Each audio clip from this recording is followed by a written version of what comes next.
1931, Kansas. The Great Depression wasn't a headline out here.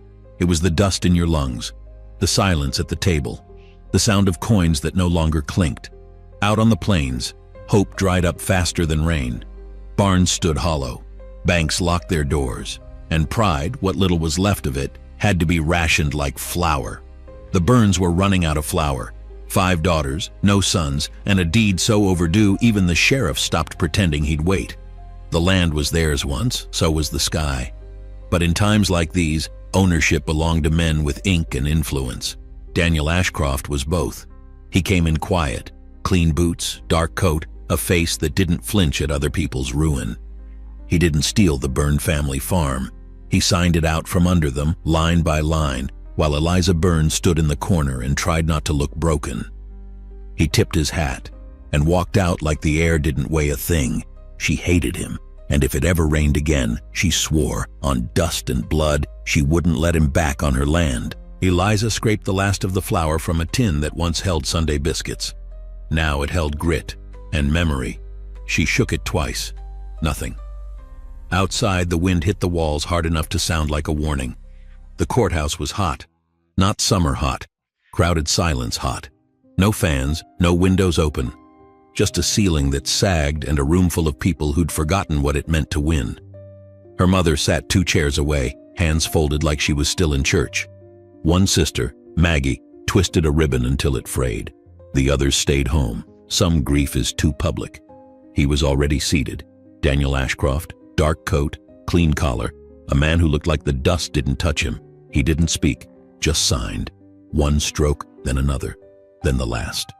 The clerk read the words aloud like they meant nothing. Transfer of property, debt cleared, full rights assumed, and just like that, the Byrne family farm was no longer the Byrne family farm. Eliza didn't move. Her fingers pressed the sides of her skirt, hard. Daniel stood, adjusted his cuffs, and turned. He didn't look at Maggie, didn't look at their mother, but his eyes found Eliza's and stayed there for just a moment longer than he meant to. Then he tipped his hat, not politely, not smugly, just a nod, a mark, like a period at the end of a sentence no one wanted to write. She said nothing, not with her mouth, but her eyes said more than the room could carry. Outside, the dust caught in her teeth.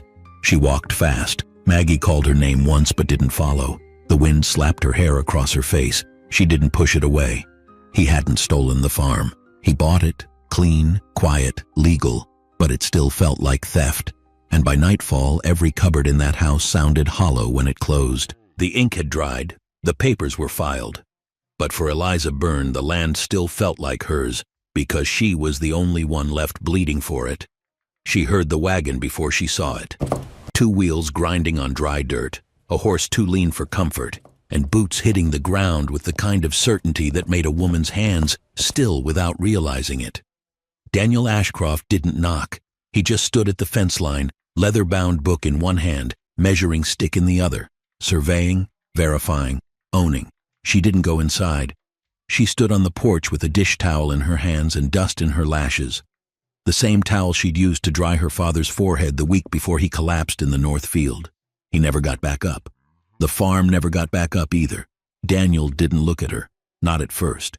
He checked the southern post, then the east fence, moving like a man paid to pretend the past didn't exist. But when he reached the well, he paused, and for a breath too long, his eyes found hers again. No nod, no apology, no smug smile, just stillness, the kind that comes before storms. He remembered her voice from years ago, when her eyes burned louder than her words, and he'd walked away with a name he couldn't forget. Eliza Byrne, the girl who spoke like truth had teeth. She didn't speak, just folded the towel tighter in her fists and watched him turn away. The wind picked up behind him, just enough to lift the hem of his coat and scatter the dust like a warning neither of them would say aloud. There was a sound the wind made, not a whistle, not a howl. It was a low moan, like the land was warning them. Eliza knew it before she saw the sky. The light shifted, turned sickly gold, then orange, then gray. Dust storm, not the worst kind, but close. She dropped the towel, stepped off the porch barefoot, and looked east. Wind curled at her hem. The last cornrow flattened like someone had taken a fist to it. Behind her, Maggie appeared at the door. "You seeing it too?" "I feel it," Eliza said. "Close the chickens in. Get June to the cellar." "You comin'?" Eliza's eyes were already locked on the figure still by the well. Daniel, measuring stick half raised, ledger open, like the sky wasn't turning to ash above him. Maggie followed her stare. "You gonna tell him, or should the sky do it?" Eliza didn't answer. She stepped down, her boots thudding on cracked earth, and walked toward him. He didn't look up until she was close enough to taste dust in her teeth. "You need to leave," she said. Wind caught her braid, lifted the ends like accusation. "You'll be caught in it." Daniel looked at the horizon, then at her. His voice was calm. "It's moving fast." She didn't like that he noticed. She didn't like that she was glad he had. "There's a root cellar behind the shed," she muttered. "Wood slats, iron latch. It locks from the inside." "I'm not asking for—" "You're not getting an invitation," she snapped. "But you'll die out here." Another gust, sharp, dirty. She turned before he could answer. Maggie and June were already underground when she reached the door. Daniel arrived seconds later, quiet footsteps, slower than hers. He looked at the cellar like it owed him something. She pulled the latch, threw it open. "Get in." He didn't argue. Inside it smelled like potatoes, mildew, and the kind of silence that pressed on a person's chest. A lantern hung from a nail. Maggie lit it with hands that shook more than she'd ever admit. June curled on a cot in the corner, blanket pulled over her head. Eliza stood near the door. Daniel sat on an overturned crate. He didn't take off his gloves. He didn't speak. The wind screamed above them. Boards rattled. Dirt slipped through cracks in the beams. Nobody said a word. After a minute, Maggie's voice broke the quiet. "You must feel real proud owning the house and all now." Eliza closed her eyes. Daniel looked up slowly. "I didn't come here to gloat," Maggie scoffed. "Number you came to measure the width of what we lost." He didn't reply. June stirred but didn't speak. Eliza finally moved, stepped forward, grabbed the lantern, held it between them. "You didn't have to come," she said. "Not today. Not again. You've got your name on the deed. That enough for you?" Daniel's jaw clenched. She saw it. Tiny. Controlled. But there. "I came to confirm the property lines," he said. Her voice rose. "You came to look at the bones." Wind howled above. Louder now. Closer. She kept going. "You think this place is just acreage and measurements. But this house, this land, my father died trying to hold it.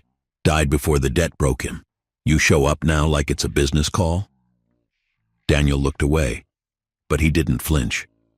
"I didn't want it this way." She stepped closer. "Then why'd you take it?" His eyes met hers now. For the first time without armor, but he didn't answer. Not yet. The dust storm passed, but it left behind more than dirt. The windows rattled less that night. The air didn't carry screams, but inside the house, silence settled thick, like someone had hung a curtain made of fear. No one spoke of what happened in the cellar. Not Maggie, not Daniel, not Eliza. That evening she stood in the pantry, counting jars by touch. 6 potatoes, half a jar of vinegar, 2 tins of beans, and a sack of flour that hadn't been full in a month. She closed the door slow. Like maybe if it didn't sound hollow, it wouldn't feel that way. Her voice was low when she spoke. "How long before he comes to throw us out?" The question wasn't for anyone, but her mother answered. "If he wanted you gone, you'd be gone already." Eliza didn't reply. She just stared at the floor. That night her mother wrote a letter. Not to a friend, not to the church, to John Byrne, her late husband's brother, a man who'd only ever visited twice. A man with money in his name but little mercy in his visits. Still, desperate people hold on to names, even when they know the name won't hold back the wind. It was Wednesday, 10 days after Eliza's mother sent the letter. The day Uncle John said the wagon would be fixed. The day he promised to come. They hadn't expected him to help, not really. He was a hard man, a man who kept his money close and his visits rare. But maybe the Great Depression softened something in him. Maybe not. Still, a promise was a promise. So they packed. They sat. They waited. The road ran straight through the old Byrne property, and they sat along it like figures in a story no one finished writing. bags at their feet, hopes knotted in their hands. Eliza held the biscuit tin in her lap. Maggie sat with her chin on her knees. Their mother wore her best coat, though it was missing a button. They waited 4 hours, no wagon, just the sound of Maggie shifting on the trunk, and their mother whispering prayers she hadn't said in years. Then Daniel came, walking like the road was his, boots clean, collar straight, eyes forward, the kind of walk that didn't expect to be questioned. He didn't stop, didn't ask if they were leaving, didn't offer anything at all. But when he passed, his eyes locked with Eliza's, just for a second. And in that second, he looked like a man who might have said something, if he knew what it was. Then he kept walking. When the sky turned gray and the air bit sharp, their mother stood and said, "Come inside." No one argued. Inside, the pantry was bare. 1 onion, a jar of salt, the tin with $20 folded too many times. Eliza thought of the soup line, downtown, at the church. A long row of women with tin bowls and tired eyes. The kind of line where no one looked at each other, because everyone already knew. Her mother had said it that morning. "We could go?" Eliza had said, "Not yet." But in her heart she knew. They were already past it. They just hadn't lined up yet. The next morning no one spoke. They moved slow, like noise might break what was left. Maggie picked at crusts of old bread. Their mother folded a dish towel and didn't unfold it once. Eliza stood at the stove holding a pan she didn't plan to use. Then came the knock, 3 soft raps, not loud, but enough to stop every sound in the room. She opened the door. No one was there, just a cloth bundle on the step. Inside, a loaf of bread, a jar of preserves, 3 eggs, wrapped in a worn kitchen towel stitched with a faded letter, A. Eliza stared. 3 eggs, not 6, like someone counted who'd be too proud to eat. She didn't move, didn't call for her mother.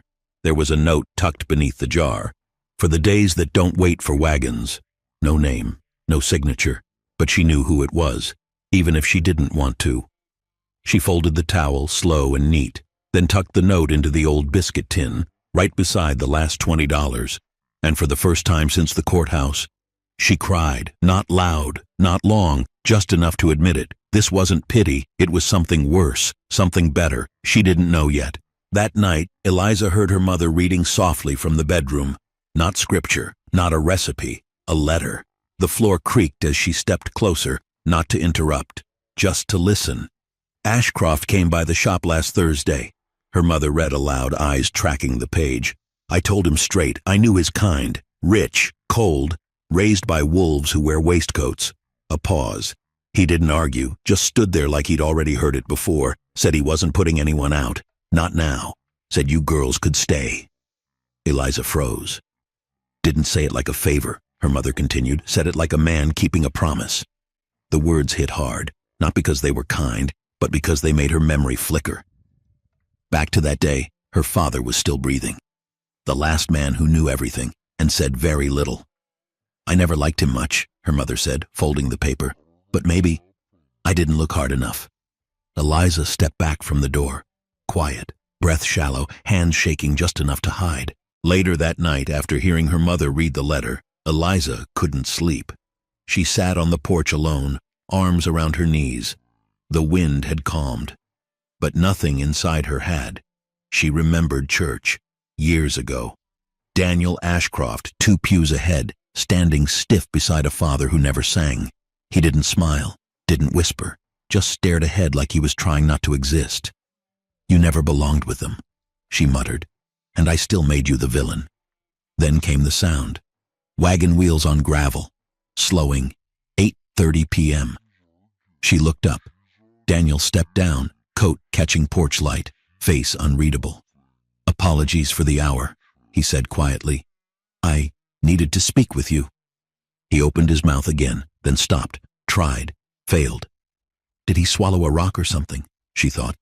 He didn't continue, didn't even try again. He just nodded, small, sharp, like the moment had beaten him, then turned, climbed back into the wagon, and left. The wheels turned slow. Dust kicked in silence, and Eliza just sat there, still, breath caught, watching him disappear into the dark. She didn't know what she wanted more, his words, or why it hurt not to hear them. But inside, something cracked. "You showed up just to say nothing," she muttered. "So why did it still feel like something?" She went back inside. No light, no noise. Just the sound of a clock that didn't care she was unraveling. "You bought the land, but didn't throw us out. You watched me starve, but sent food. You had power, but never used it." She lay in bed, eyes wide, voice in her head finally honest. "Maybe you're not a monster. Maybe I just didn't want to admit I was wrong." It had been 2 weeks since the night he came and said nothing. The leaves had turned dry and sharp, the kind that scratch against windows like they want to come in. Eliza hadn't seen him since, but she'd thought about him. Too much. The eggs, the letter, the way he left, and the fact that none of it made any sense. Then, a knock. Not urgent, not soft, just there. She opened the door, expecting another basket, maybe a note. Instead, it was him, Daniel. "Could we talk?" he asked. She stepped back, just enough for him to enter, not into the parlor, but the old study at the back, her father's room, the autumn room, they used to call it, because it caught the gold light best, because it was always fading. He didn't sit, just stood with his hat in his hands like he didn't know what to do with them. "I should have said something the other night," he began. She waited. "Your father didn't just ask me to look after you. He told me not to marry you." Her brow knit. "He said, not unless you're willing to do it out loud, not in secret, not like a coward." Daniel swallowed, and he was right. He stepped closer, careful, controlled. "I asked him once, years ago, before the sickness, before the papers. I asked for your hand, but I didn't ask my father, didn't tell mine, didn't stand proud like I should have. A beat. So he said no, but he made me promise I'd still look after you, even if I lost the right to ever hold you." Eliza didn't move, didn't blink. "I bought the land to keep it out of a man's hands who would have evicted you by morning, but I didn't say a word, because I thought maybe you'd hate me less if I stayed silent." She looked at him now, really looked. The boy from the pew, the man in the courthouse, the stranger with eggs, and now this. "Why now?" she asked. Daniel's voice was tight. "Because watching you wait for someone else to rescue you broke me in half. Because I couldn't stop seeing you on that road, and because I'm tired of being quiet." He stepped forward, close now. "I never wanted to own your land. I wanted to build a life on it, with you." Eliza's voice came low, barely there. "I thought I was a charity case to you. You were never that." Silence. Then, "Do you still want to marry me?" he asked. Eliza blinked, just once, then nodded. "Yes," she whispered, "but only if you say it out loud, not in secret, not like a coward." He smiled, quiet and real. Then he took her hand, and for the first time he didn't let go.